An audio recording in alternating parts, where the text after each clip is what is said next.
पलामू में महादलित परिवारों के घर उजाड़े जाने पर सियासत तेज हो गई है। बीजेपी ने पूरे मामले को लेकर राज्य सरकार पर निशाना साधा है। दीपक प्रकाश ने कहा है कि कांग्रेस नेता के नेतृत्व में महादलित परिवारों को बेघर किया गया।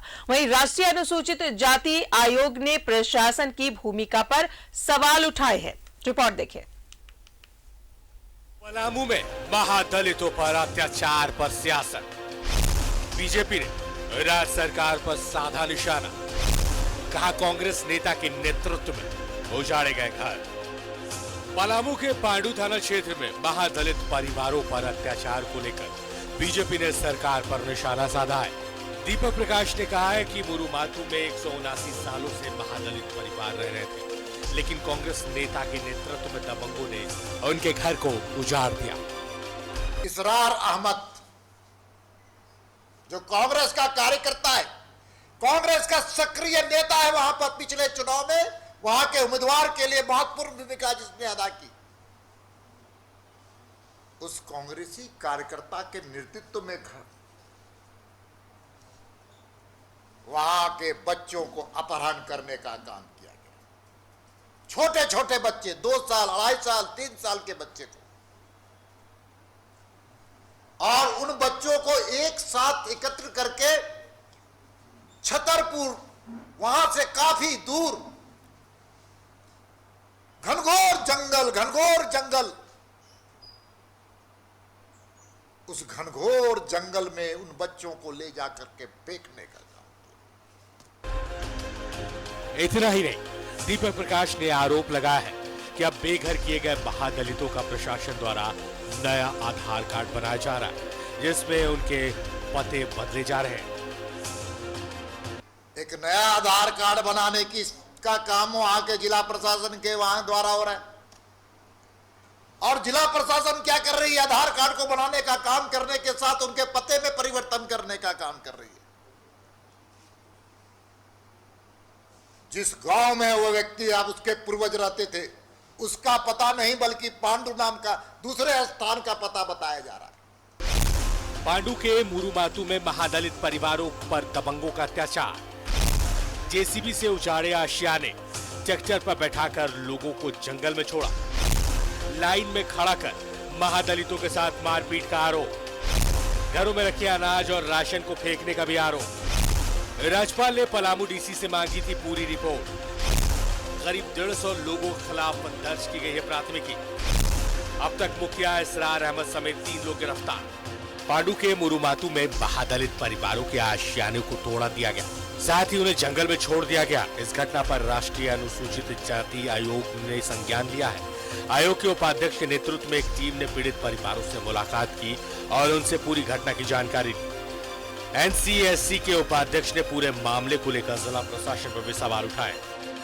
कौन कौन अधिकारी का ड्यूटी रहने के बावजूद भी एक बुलडोजर देके गरीब अनुसूचित जाति परिवार को इस टाइप का टॉर्चर किया, पुलिस क्या कर रहा है तो उधर के ये कार्रवाई भी होगा। महादलितों के घर उजाड़ने के मामला सामने आने के बाद शुक्रवार को दीपक प्रकाश के नेतृत्व में बीजेपी का एक प्रतिनिधि मंडल भी मुरुमातू गांव पहुंचा था। इस दौरान पीड़ित लोगों से मुलाकात कर पूरे मामले की जानकारी ली थी। हालांकि प्रशासन ने पीड़ित परिवारों को थाने के पुराने भवन में शिफ्ट किया है। साथ ही उस जमीन पर धारा 144 लगा दी गई है जहां महादलित परिवार रहते थे। प्रशासन ने कहा कि महादलित परिवारों को जमीन और घर दिया जाएगा। न्यूज़ 11 भारत के लिए पलामू से संतोष के साथ रांची से राजेश कुमार की रिपोर्ट। तो एक तरफ महादलितों के आशियाने को उजाड़ा गया, वहीं इस पर सियासत अब तेज हो गई है। हमारे रांची से सहयोगी राजेश और पलामू से सहयोगी संतोष जुड़े हुए हैं। सबसे पहले बात करते हैं राजेश से। राजेश, एक तरफ महादलित परिवार जो कई वर्षों से वहां पर रह रहा था, अचानक उन्हें बेघर कर दिया गया और जाकर उन्हें जंगल में छोड़ दिया गया, और अब इस पर सियासत तेज हो गई है। देखिए, अगर ये जितनी बातें आज प्रेस कॉन्फ्रेंस में दीपक प्रकाश ने कही है, अगर वह 100% सही है, तो ये बहुत ही संगीन मामला बनता है कि बच्चों को उठाकर, छोटे छोटे बच्चों, जैसा कि उन्होंने कहा कि कोई 3 साल का, कोई 4 साल का, कोई 5 साल का बच्चा था, उसे उठाकर दूर छतरपुर के वीरान जगह यानी जंगल में उन्हें ले जाया गया। और इसलिए ले जाया गया कि इनकी खोज में उनके माता पिता भी आ जाएंगे और वहां से हट जाएंगे जो स्थान है, जो गांव जहां पर ये लोग रहते थे।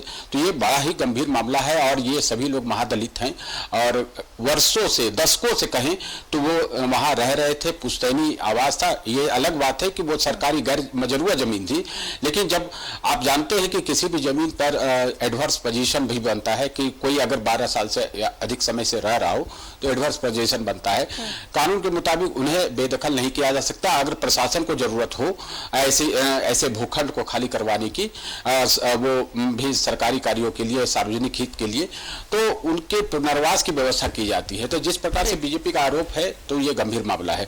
अब इस पर राजनीति शुरू हो गई है। अब पक्ष विपक्ष के लोग अपने अपने तर्क दे रहे हैं। बीजेपी प्रदेश अध्यक्ष ने कहा कि ये बहुत गंभीर मामला है और बीजेपी इसे छोड़ेगी नहीं।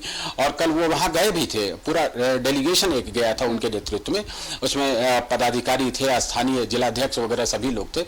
तो ये एक मामला है। राज्यपाल ने भी इस खबर को संज्ञान में लिया है और पलामू के डीसी से इस पर रिपोर्ट मांगी है।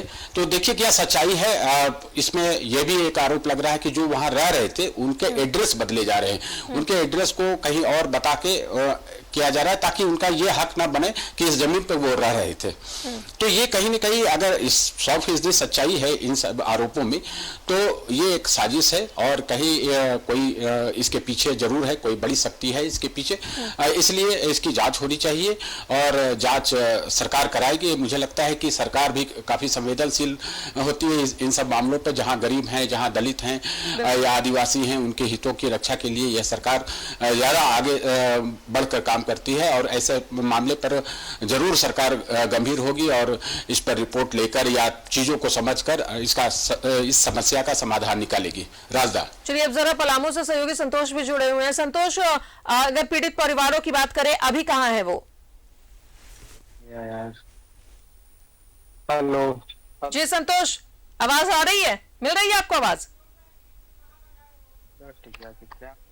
शायद हमारी आवाज नहीं मिल पा रही है। पलामू से सहयोगी संतोष हमारे साथ जुड़े हुए, एक बार फिर से इनसे जुड़ने की कोशिश करेंगे। अब जाहिर तौर पर राजेश, जब ये महादलित परिवार बरसों से वहां पर रह रहे थे और अचानक इन्हें बेघर कर दिया जाता है, रात के वक्त इन्हें घर से ले जाकर बाकायदा छोड़ा जाता है, तो एक कहीं ना कहीं एक बड़ी साजिश के तहत, एक प्री प्लान्ड था ये सब कुछ करना। तो जांच होनी चाहिए और जो दोषी है उस पर कार्रवाई भी होनी चाहिए। 3 लोगों की गिरफ्तारी हुई है इस पूरे मामले में, मुखिया समेत। हाँ देखिए, जो जैसा कि प्रेस कॉन्फ्रेंस में दीपक प्रकाश बता रहे थे कि जो मुखिया है इस्तार अहमद, वो सारी चीज़ें उसी की हुई है, वो वहाँ पर इन चीज़ों को लीड कर रहे थे। तो प्रशासन ने जो त्वरित कार्रवाई की है वो ठीक है, लेकिन सरकार को इसमें पूरी जांच बैठानी चाहिए कि क्यों ऐसा हुआ और इसके पीछे कौन सी शक्तियां हैं। ठीक है, कुछ लोग इसमें जरूर होंगे। अब जमीन का मामला है तो इसमें कोई ऐसी शक्तियां होंगी जो कि इस जमीन को कब्जाने के फिराक में होगी और उस पर कुछ उनका अपना स्वार्थ होगा। सामान्य रूप से देखें कि ऐसी सरकारी जमीन पर जहां पर लोग रह रहे हैं तो उस पर अगर वो रिमोट एरिया में है, जैसा कि ये पांडु थाना क्षेत्र में पड़ता है, वहां पर कुछ पर्पस रहा होगा कि इन्हें यहां से बेदखल करके विस्थापित करके दूसरी जगह ले जाया जाए और वहां कोई कंस्ट्रक्शन काम किया जाए या कुछ और भी बनाया जा सकता है, इसलिए ऐसा किया गया हो। प्रशासन को पूरे तरीके से इस मामले की जांच करनी चाहिए और जांच उपरांत और भी लोग हों अगर इसमें आरोपी, तो उन्हें पकड़ना चाहिए। और जैसा कि राज्यपाल ने भी रिपोर्ट तलब की है तो रिपोर्ट तो राज्यपाल को देनी ही होगी। इसके अलावा मुख्यमंत्री भी जरूर इस विषय पर गंभीर होंगे और वे भी चाहेंगे कि गरीबों का आसियाना नहीं उजड़े। वैसे तो उजड़ ही गया है, उनका जो अपना पुराना जो बसावट था, यानी जो घर द्वार था उसे तोड़ दिया गया, उसे वहां पर पैरेलल कर दिया गया है ताकि कुछ मिले ही नहीं। यह भी बीजेपी के ने आरोप लगाया है कि वहां पे एक मंदिर भी था, शिव जी का मंदिर था, उसे भी तोड़ दिया गया। तो ये इन सब चीजों को देखना होगा। और बीजेपी ने मांग की है कि जो सरकार की आवास योजना है, चाहे वो प्रधानमंत्री आवास योजना ग्रामीण हो या फिर बिरसा आवास योजना हो, जिन भी योजनाओं के तहत इन लोगों को वहीं पर आवास दिया जाए और उन्हें बसाया जाए। तो अब देखना है कि सरकार क्या करती है। राजदा, चलिए जुड़ गए हैं संतोष हमारे साथ। संतोष, सबसे पहले तो ये बताएं कि जो पीड़ित परिवार है वो इस वक्त कहाँ है, क्योंकि उनका आशियाना उजड़ चुका है, जंगल में उन्हें छोड़ दिया गया था, अभी कहाँ है वो?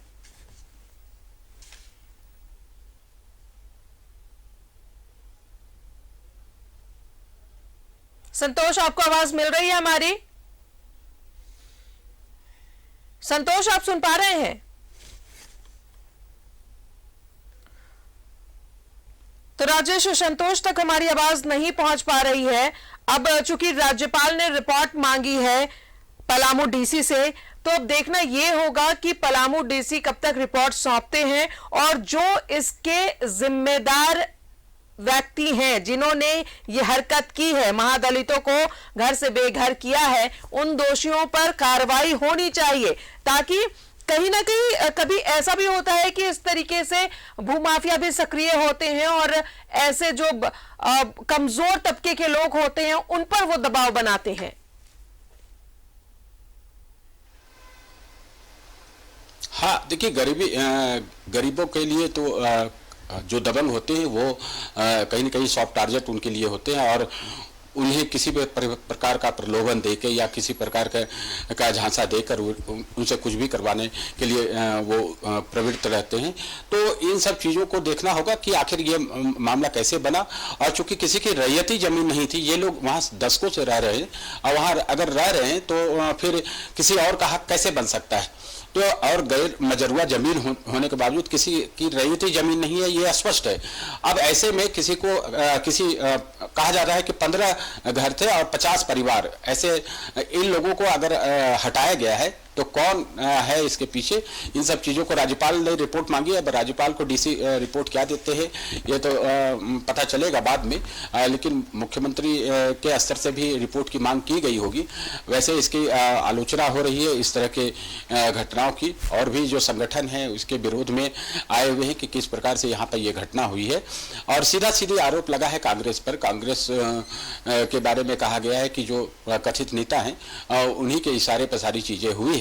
और अभी जो रह रहे ये लोग जो बेदखल किए गए वो कहीं एक पुराने थाना परिसर में रह रहे, किसी तरह से रह रहे, जैसा कि बीजेपी का आरोप है कि उनकी स्थिति बहुत खराब है। और जो जब ये पता चला रात में बीजेपी के लोगों को, वहाँ का स्थानीय नेता और कार्यकर्ताओं को, तो वो लोग वहाँ पहुंचे और उन्हें सहायता दी और चीजें सामने आई। ऐसे ये मीडिया में भी अब देखना ये होगा कि जांच में क्या कुछ सामने आता है और जो दोषी हैं उन पर उचित कार्रवाई होनी चाहिए, ताकि और जो दबंगई वो इन गरीब तबके के लोगों पर दिखाते हैं उन्हें बंद किया जा सके। और जाहिर तौर पर 3 लोगों की गिरफ्तारी हुई है मुखिया समेत, और करीब 150 लोगों पर FIR भी दर्ज किया गया है। बहुत बहुत शुक्रिया आपका राजेश तमाम जानकारियों के लिए।